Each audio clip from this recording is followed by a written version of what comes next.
এবার আসো যে প্যাচ মার্কা যুক্ত ব্যঞ্জন, এগুলা থেকেও তোমাদেরকে কোশ্চেন দিবে।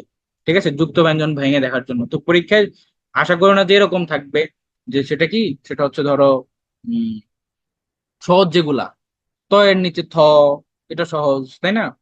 সেটাও সহজ নয় অনেক সময়, যে এটা হচ্ছে ত এর নিচে থ, মানে সহজ যেগুলো, যেটাকে কি বলে, প, প এর নিচে ধরো ম।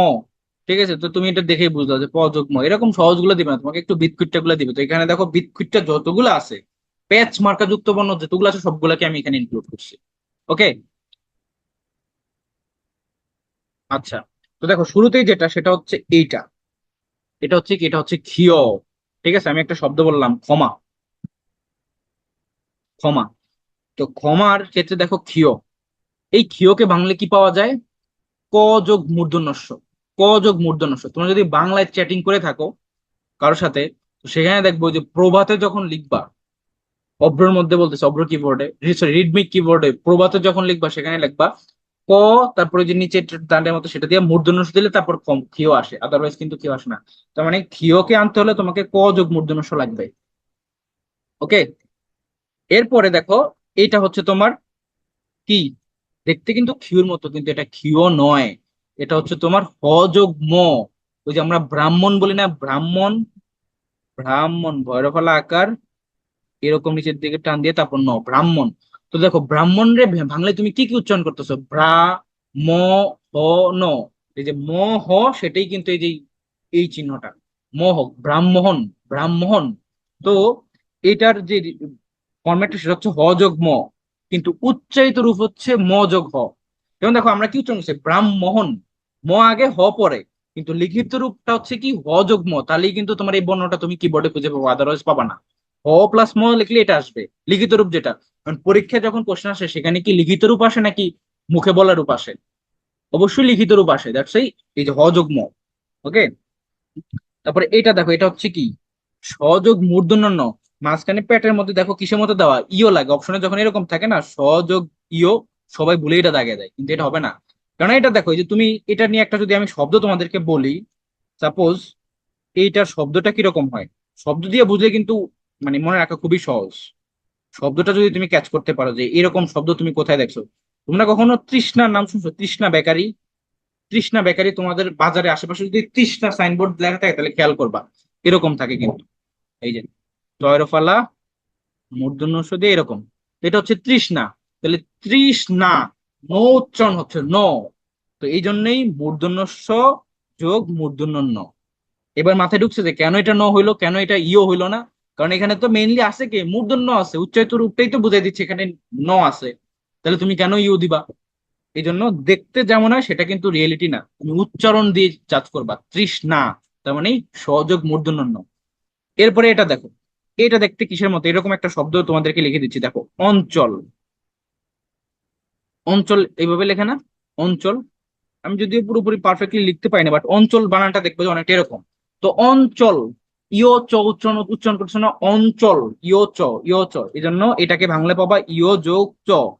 আর এটাকে দেখলে তোমার কিসের মতো লাগে, ওই যে জ্ঞান শব্দটা তোমরা শুনছো, জ্ঞান, জ্ঞান। তাহলে জ্ঞান, জ্ঞানকে ভাঙলে আমরা কি পাই, গ উচ্চারণ হচ্ছে, কিন্তু গ কিন্তু না, এটা হচ্ছে জ যোগীয়। জ্ঞান তুমি কিভাবে লিখবা, জ যোগীয়, জ যোগীয়। এখানে দেখো জ এর মতো দেখা যাচ্ছে অলরেডি, আর এটা তো ইওর মতো দেখা যাচ্ছে, তো এটা কিন্তু বোঝা সহজ আছে, বাট পেঁচাই ফেলো না। কিন্তু উচ্চারণ তো রূপটা হচ্ছে জ্ঞান, জ্ঞান গ উচ্চারণ হয় আবার। আর এটা দেখো, এই যে তোমাদেরকে বলি বাঞ্ছনীয়, বয়কার বা ইয় ছ নিয়, তার মানে ইয় যোগ ছ উচ্চারণ করতেছো, বাঞ্ছনীয়, তাহলে কি যে এটা পেয়ে যাচ্ছ। তারপর দেখো এটা হচ্ছে ইয় যোগ জ, যেমন গঞ্জ, গাঞ্জা, কি বলি, মানে ধরো গঞ্জ, ঠিক আছে, গঞ্জ। তো গঞ্জর মধ্যে এরকম, ঠিক আছে, মিলে গেছে দেখছো। তারপর দেখো হ যোগ দন্তন্য, যখন তুমি দন্তন্য দিবা তখন সেটা মাঝখান দিয়ে কেটে দিবে পেট। দেখো হয়ের মাঝখান দিয়ে যদি পেট কেটে দেয় তখন সেটাকে বলা হয় দন্ত ন। কিন্তু যদি নিচে ন আসে, নিচে, যে হয়ের নিচে এখানে দেওয়া হয়েছে দেখো, সেটাকে বলা হয় মূর্ধন্য ন। কারণ এই দুইটা দিয়ে আমি শব্দ তোমাদেরকে কি বলতে পারি, যেমন দেখো মধ্যাহ্ন যখন বলবো তখন হচ্ছে মাঝখানেরটা, মধ্যাহ্ন, হ মাঝখান দিয়ে কাটা।